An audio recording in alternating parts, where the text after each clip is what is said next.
Hello and welcome to this video, which is part of a series based on content from the new book Chess for Life, which was written by me, GM Matthew Sadler, and Women's International Master Natasha Reagan for Gambit Publications. The idea behind the book is to look at players' careers and see how their chess changes throughout their career, and how some players manage to maintain their high level and other players sometimes seem to drop away a little. And what we can do in order to have rather more of the former and rather less of the latter.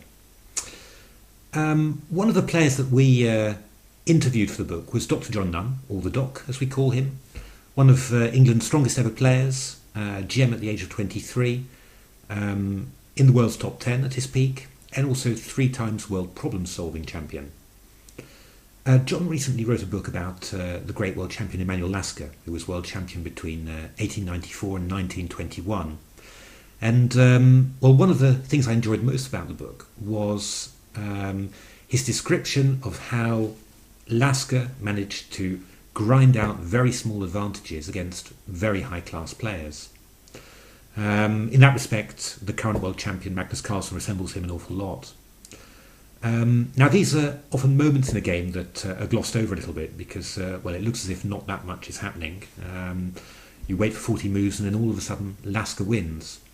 But there's a huge amount to learn from it, and John really makes a big effort to explain how small advantages are being accumulated and why such a strong player, in this case Rubinstein, could lose such an equal looking position. What's really nice about it is that, I was really impressed by reading this chapter in his book. And a few months later, I managed to play a very similar game against also a Grandmaster opponent. And I really thought consciously of what I'd learned whilst reading John's book, whilst playing it. And there are many similarities. It was almost exactly a copy of this game, apart from the result, unfortunately, because I messed it up right at the end. But anyway, the rest was pretty good. So let's take a look at this game. In this video, we'll have a look at the game between Lasker and Rubinstein, and then in a second video, we'll have a look at my game against the Dutch Grandmaster David Kleijn. So this was Lasker-Rubinstein, St. Petersburg, 1914. At this time, Rubinstein was possibly the strongest player in the world, even though he wasn't world champion. So this was a big matchup for these two players. The position's pretty equal out of the opening. Black's got a few weaknesses on the queen side. I mean, he's got a few holes on c6 and c5, but White's got a weak pawn on d4. Black's got 2 active pieces, the bishop on b6 and rook on e4, tying down the bishop on e3 and the queen on d2 to its defence, and the bishop on b6 does a good job of defending c7 as well.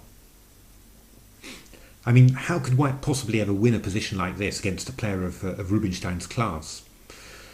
Well, the only way that it's going to happen is if White's pieces get a little bit more active and Black's pieces get a little bit more passive. That's the only way that it's going to happen.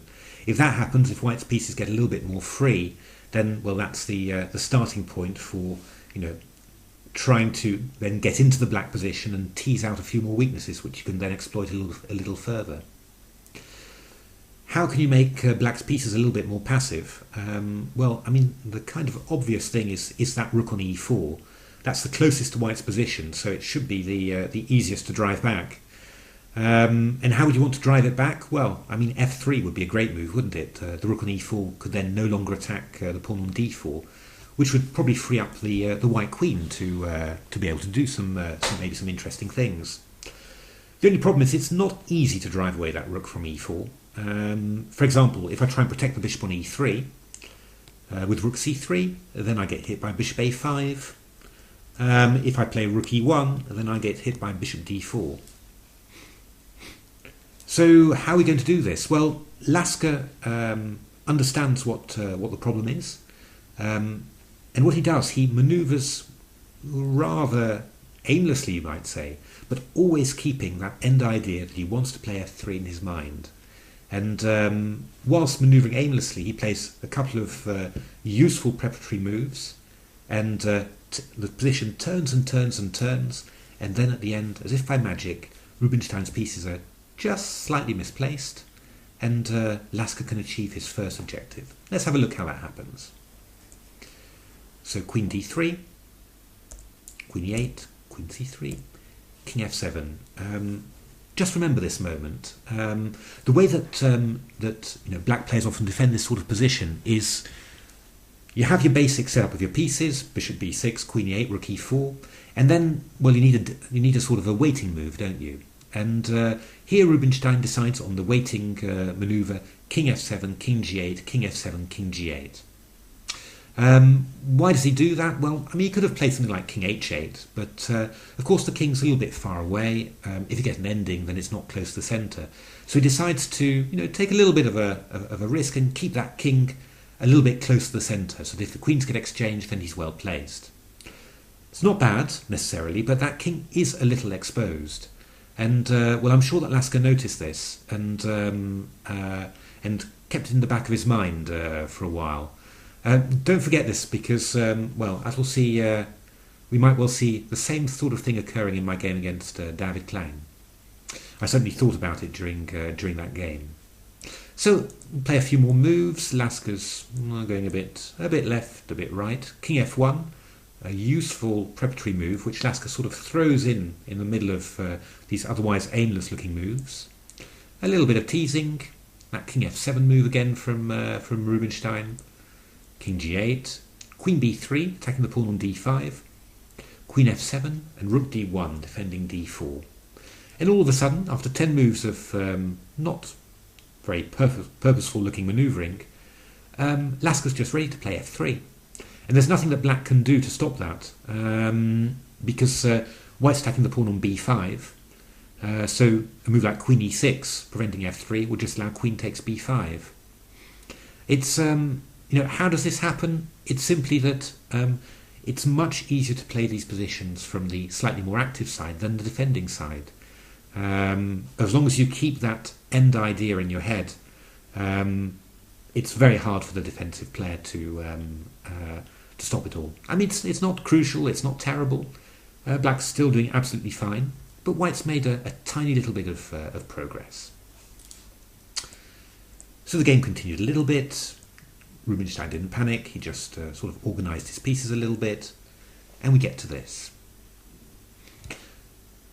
Well, what does white manage? White's managed to get his queen free. His queen's no longer tied down to the defence of the d4 pawn, so he can actually use his queen, you would have thought, to try and tease out some weaknesses from the black position, but how does he do that? I mean, black's still very, very well organised. And here we come back to... to the sort of nervous reaction from Rubinstein. He decided a while back that king f7, king g8 was the way to go, just to whenever he wanted to hold his position. And, well, the situation's changed quite a bit, but somehow Rubinstein doesn't quite adjust, and so he keeps on going with king f7.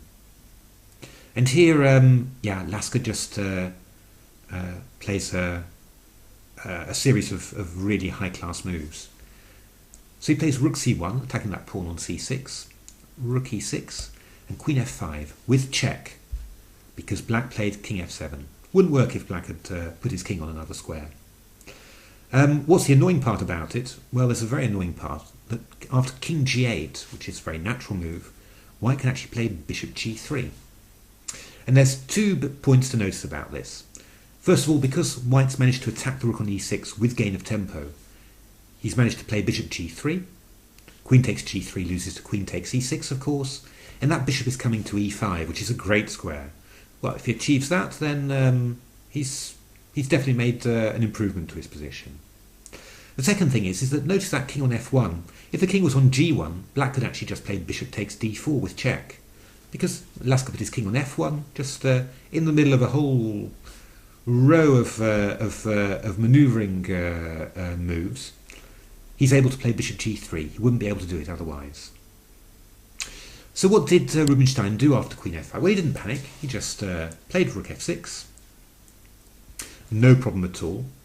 But now Lasker carried out the second part of his plan, and this was something that I'm sure he'd thought about before when he was thinking, what would I ideally want to do in this position with white? He went queen e5, rook e6, and then queen takes d6. Rook d6, and now king e2. So by exchanging the queens on d6, Laskers managed to deflect the rook away from controlling the e-file.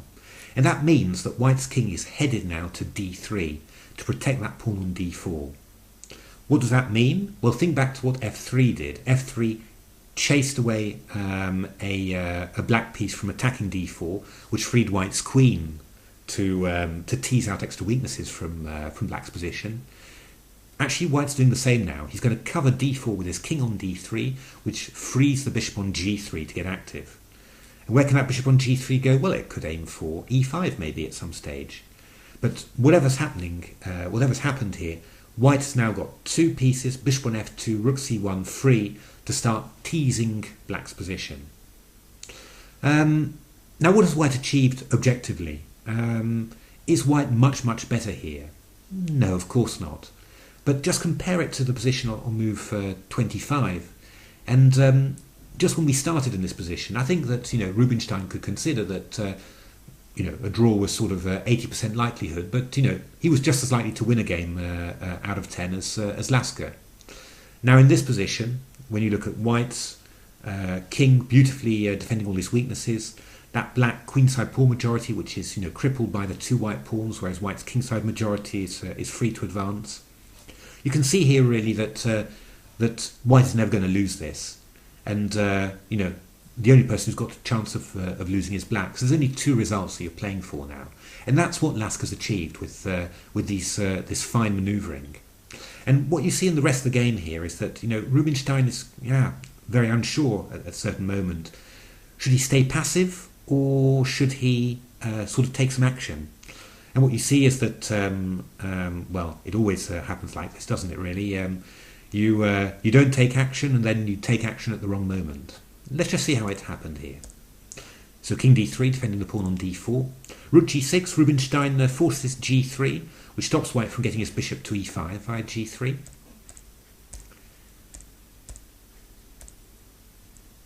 It's just advancing nice and slowly.